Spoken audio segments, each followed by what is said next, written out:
Hello everyone, welcome back to my channel Deepak success path. आप सभी को मेरे चैनल में स्वागत है।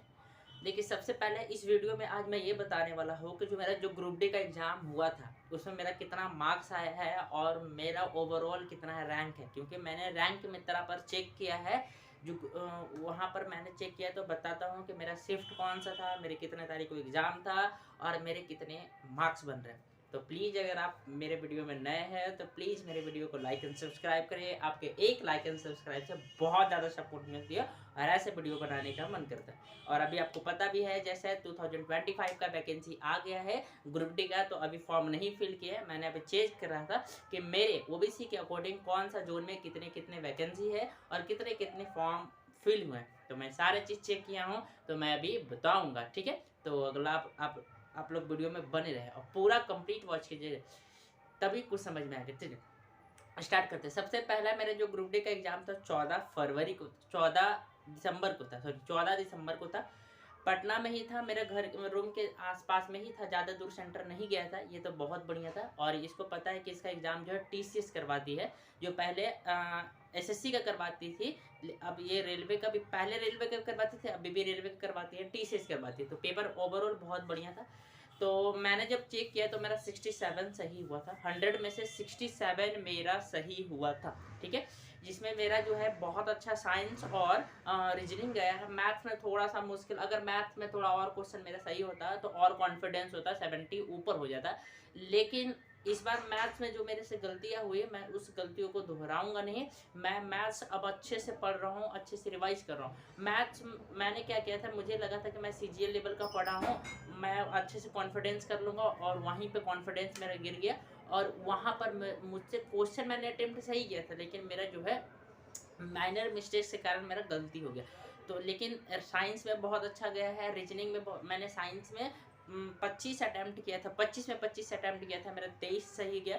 रीजनिंग में मैंने 28 अटैम्प्ट किया था, तो उसमें जो है मेरा 25 सही गया। तो ये बहुत ओवरऑल बढ़िया था। और मैंने करंट अफेयर में मात्र वाली 10 से 12 अटैम्प्ट किया था, और ओवरऑल मेरा 6 सही हो गया था। हाँ, क्योंकि उसमें मुझे आधा तुक्का भी मैंने मारा था वो। और मैथ्स में मेरा ओवरऑल बढ़िया ही स्कोर है, ऐसा बता नहीं सकता हूँ, बट हाँ 15 सही हुआ, 13 14 15 ऐसे सही हुआ। मतलब वो ठीक है, वो उतना ओवरऑल मैंने ज़्यादा अटैम्प्ट भी नहीं किया था, मेरे पास उतना। मैंने जो सबसे पहले सॉल्व किया था, रीजनिंग को सॉल्व किया था, उसके बाद साइंस को सॉल्व किया था, और उसके बाद जीके चीज़ को मुझे जो पता था मैंने उतना सॉल्व किया था। सबसे लास्ट में मैं मैथ्स को सॉल्व किया था, क्योंकि मुझे पता था कि ये सारे जल्दी जल्दी कर लूँगा तो जो भी टाइम बचेगा मैं मैथ्स में सॉल्व करूँगा, मैं मैथ्स को टाइम दूंगा। तो वो मैंने किया, और उसी प्रकार मैं हर एग्ज़ाम में जो है पहले जो भी आसान सब्जेक्ट होता है मैं उसको पहले सॉल्व कर देता हूँ, और उसके बाद मैं मैथ्स को देता हूँ। क्योंकि मैथ्स में मुझे ओवरऑल ज़्यादा थोड़ा सा टाइम लगता है सॉल्व करने में और 100% होने में, तो उस कारण से मैथ्स में तो मेरा ओवरऑल जो है 67 से ही हुआ है। ठीक है, तो अब देखते हैं कि अब जो भी मार्क्स आएगा, मार्क्स डिडक्शंस आएगा, अब कितने पे स्कोर जाता है, कट ऑफ जाता है। मैं गुवाहाटी जोन से फॉर्म भरा था पिछली बार, इस बार से दूसरे जोन से भरूँगा। ठीक है, तो इस बार जो मे बी जो मैंने अपना वैकेंसी चेक किया है, तो गुवाहाटी जोन में 500 शायद 52 है, 552 है ओबीसी के लिए। और उसमें नंबर ऑफ फॉर्म भी फिल बहुत अच्छे हुए हैं, तो मे बी वहाँ से ना करूँ। फिर भी देखते हैं कि कल तक फॉर्म फिल कर दूंगा। तो अगर लास्ट टाइम नहीं करना, क्योंकि पिछले बार सर्वर बहुत डाउन हो जाता है लास्ट टाइम का डेट के कारण, तो वो नहीं करूँगा। तो इस बार फॉर्म जो है पहले फिल कर दूंगा। ठीक है, तो अब सबसे मेन इंपॉर्टेंट आता है कि जैसे अभी जो है एसएससी एमटीएस का भी एग्ज़ाम दिया, उसका भी आंसर की बस अब कुछ ही दिन में आने वाला है, और ग्रुप डी का तो आ ही गया है। तो अब जो ये जो एग्ज़ाम फॉर्म फिल करूँगा, अब एक अच्छे से पूरा प्रिपेयर कर रहा हूँ, रिवाइज कर रहा हूँ। अब रिवीजन पे बहुत ज़्यादा ध्यान दे रहा हूँ, क्योंकि सिलेबस कंप्लीट है। आप जितना ज़्यादा रिवाइज करोगे आपके माइंड में उतना ही ज़्यादा कॉन्फिडेंस होगा, और एग्ज़ाम में गलतियाँ नहीं होगी। भाई गलतियाँ सभी से होती, मेरे से हुआ, सभी से हुआ। और जितना भी मार्क्स आया है I am satisfied with marks, क्योंकि मुझे पता है कि मैंने जितना अटैम्प्ट किया उसके अकॉर्डिंग बहुत अच्छा मार्क्स आया है।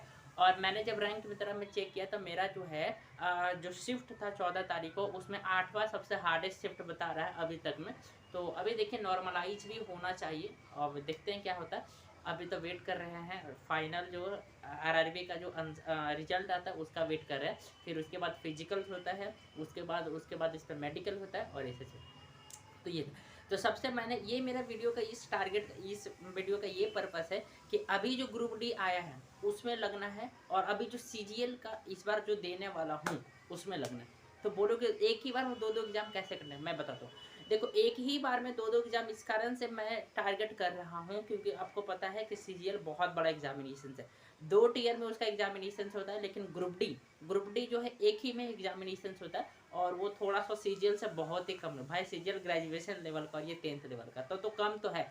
तो मेरा पहले टारगेट है कि कोई भी एक छोटा जॉब ले लूँ, बस स्टेबल हो जाऊँ और फिर आगे करता रहूँ। क्योंकि मम्मी पापा के भी है कि आप जल्दी से जल्दी एक छोटा जॉब ही लो, लेकिन स्टेबल हो जाओ, उसके बाद बाकी आगे जितना भी कुछ करना है आप करते रहना। तो सबसे पहले हर स्टूडेंट, एक मिडिल क्लास स्टूडेंट का यही एक टारगेट होता है कि आप एक पहले छोटे से जॉब लो, फिर छोटे से बड़े करते जाओ, बड़े करते जाओ, बड़े करते जाओ। तो वही मेरा टारगेट है। तो फिर मैं बताता हूँ कि कैसे। आपको पता है कि मैथ की बात करें, रीजनिंग की बात करें, इंग्लिश की बात करें, जीके जीएस की बात करें, सब ग्रुप डी में बताऊं तो मैथ आता है। मैथ में होता है 25 क्वेश्चन।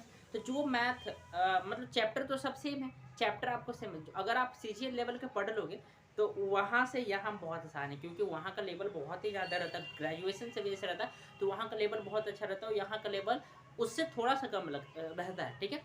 तो सबसे पहला मैथ दोनों में सिमिलर है, तो मैथ एक सब्जेक्ट को दूंगा, एक बार अच्छे से पढ़ूंगा, ये भी कंप्लीट हो जाएगा, तो मैथ तो सही है। सेकेंड इसमें जो आता है मैथ के बाद आता है रीजनिंग। भाई रीजनिंग जो सीजीएल लेवल का बंदा पढ़ा हुआ है, मेरा रीजनिंग में कभी भी कम नंबर नहीं आता। तो रीजनिंग में जो सीजीएल लेवल का बंदा पढ़ा है वो भी पीयूष वार्ष्णेय सर से, और ये रेलवे है, तो ये रेलवे का हर एग्जाम जो है क्वालिफाई कर लेगा और कॉन्फिडेंस के साथ कर लेगा, अगर आप कोई भी टीचर से अच्छे से पढ़े हो और प्रैक्टिस किए हो। तो वो रीजनिंग तो बचा, मैथ हो गया, रीजनिंग हो गया। अब जो तीसरा सबसे इंपॉर्टेंट आता है वो है जीके जीएस, ठीक है। कौन सा आता है? GK GS. वहाँ पर जीके जीएस का वेटेज बढ़िया रहता है सीजीएल में, क्योंकि वहाँ पर सारे सब्जेक्ट से भी क्वेश्चन पूछे जाते हैं। लेकिन इस बार का ग्रुप डी में क्या हुआ, पूरा करंट पूछ दिया। वहाँ भी करंट आता है, यहाँ पे भी करंट आता है, लेकिन वहाँ पर करंट ओवरऑल कम आते हैं। सीजीएल में करंट ओवरऑल कम आता है, लेकिन ग्रुप डी के जैसे एग्जामिनेशन में 20 करंट अफेयर आते हैं। इसका मतलब करंट अफेयर इधर ज़्यादा ध्यान देना पड़ेगा और उधर थोड़ा सा कम ध्यान देना पड़ेगा। उधर ज़्यादा सब्जेक्टों को भी ध्यान देना पड़ेगा, जैसे physics, chemistry, history, geography, economics, polity, वो सारे जितने भी सब्जेक्ट है उधर ध्यान देना पड़ेगा और इधर भी ध्यान देना पड़ेगा। तो ओवरऑल 3 सब्जेक्ट तो मैच हो गया। सबसे जो मेन सब्जेक्ट होता है जहाँ पर अलग होता है उसमें साइंस, सीजीएल के लेवल में साइंस उतना ज़्यादा डीप नहीं पूछता, लेकिन ग्रुप डी में स्पेसिफिक साइंस जो है 10th लेवल के एनसीईआरटी से पूछता है। तो अगर आपका एनसीईआरटी कंप्लीट है, मैंने 3 बार एनसीईआरटी कंप्लीट किया, तभी 25 में से मेरा 23 सही हुआ है। मैंने एनसीईआरटी खूब अच्छे से पढ़ा है और मुझे लाइन बाय लाइन अच्छे से रिवाइज है, ठीक है, एनसीईआरटी। और मेरा साइंस में नहीं, तो साइंस तो ऑलरेडी मेरा कंप्लीट है, अब केवल रिवाइज करने की बात है। तो एक बार और पढ़ जाऊँ तो रिवाइज हो जाएगी।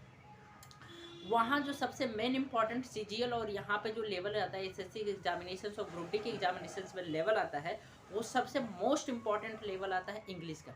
इंग्लिश वहाँ पर बहुत अच्छा पूछे जाते हैं, वहाँ पर बहुत ज़्यादा पूछे जाते हैं, और यहाँ पर एक भी नहीं पूछा जाता, मतलब यहाँ पर सब्जेक्ट ही नहीं है। रेलवे के एग्जाम में इंग्लिश नहीं है। अब रेलवे के एग्जाम में नहीं इंग्लिश है तो यहीं पर माइनस करना है। 3 सब्जेक्ट वहाँ सेम, 3 सब्जेक्ट यहाँ सेम। सबसे मेन जो है इंग्लिश का, अगर आप इंग्लिश को, जैसे मेरा कंप्लीट है इंग्लिश, मैं ग्रामर बहुत अच्छे से पढ़ चुका हूँ, रिवाइज कर चुका हूँ। अब जो है केवल कॉम्प्रिहेंशन और वोकैब के लिए मैं जयदीप सर का क्लासेस ले रहा हूँ। तो अगर मैं एक दिन में 3 घंटे, 2 घंटे, 2.5 घंटे जो भी इंग्लिश दूंगा तो वो तो मेरे लिए बेनिफिट हो जाएगा फॉर द एसएससी एग्जाम। लेकिन यहाँ पर आपको रेलवे का कोई भी एग्जाम दे दो, आपको इंग्लिश का ई भी देखने को नहीं मिलेगा। पता नहीं, इंग्लिश नहीं है। आप एनटीपीसी दे दो, एंटी ग्रेजुएशन लेवल दे दो, अंडर ग्रेजुएट लेवल दे दो, कोई भी दे दो एग्जाम, इसमें से इंग्लिश का ई भी नहीं है, मतलब यहाँ पर इंग्लिश नहीं है। तो अब यहीं पर आता है मेन कि जो है आप जो है मैनेज करो, और आप जो है इंग्लिश को भी सही से लेकर पढ़ो और यहाँ पर भी पढ़ो, ठीक है। तो ये था मेरा वीडियो का ये पर्पस। तो अभी जिनका भी एग्जामिनेशंस अभी तो नहीं है, जो भी अच्छे से फॉर्म पहले फिल करेंगे। पहले मैं जो जोन इस बार चूज कर रहा हूँ शायद मुंबई जोन है। मुंबई जोन में ओबीसी का वैकेंसी भी बहुत बढ़िया, लेकिन वही है ना कि जब मैंने मुंबई जोन का ओबीसी का वैकेंसी चेक किया था 1000 से समथिंग प्लस है, और वहाँ पर जो है नंबर ऑफ फॉर्म भी बहुत ज़्यादा गिरते हैं और वहाँ पर कटअप भी बहुत अच्छा जाता है। तो सोच रहा हूँ कि या तो मुंबई डालूंगा या तो फिर से असम के जो गुवाहाटी वाला क्षेत्र है मैं वहीं डालूंगा, दो ही जगह डालो। पिछले जो ग्रुप डी में मैंने गुवाहाटी डाला था और वहाँ पर जो मैंने पोस्ट प्रेफरेंस में पहला सबसे टॉप पे रखा था पॉइंट्स में, उसके नीचे वर्कशॉप ऐसे करके नीचे तक मैंने पूरा पोस्ट प्रेफरेंस फॉर्म फिल किया था। ठीक है, तो आई होप इस वीडियो में आपको सारी चीज़ कंप्लीट पता चल गया होगा कि मेरा ग्रुप डी में स्कोर कितना आया है और कैसे कैसे हुआ। तो अगर आपको वीडियो पसंद आए प्लीज़ लाइक एंड सब्सक्राइब कर देना। आपके एक लाइक एंड सब्सक्राइब से बहुत बहुत बहुत ज़्यादा सपोर्ट मिलती है और ऐसे ऐसे वीडियो बनाने का मन करता है। तो thank you everyone, thanks a lot, bye everyone and keep doing. अपना स्टडी करते रहे, पढ़ाई करते रहें और डेली टारगेट तो अब जिस भी एग्जाम को आप बोलोगे, जिस भी एग्जाम को टारगेट करोगे मैं उसमें तो डेली करता रहूँगा। Thank you everyone, thanks a lot, bye everyone and keep doing and keep hard working for your study and get success in your examinations. Thank you everyone, thanks a lot.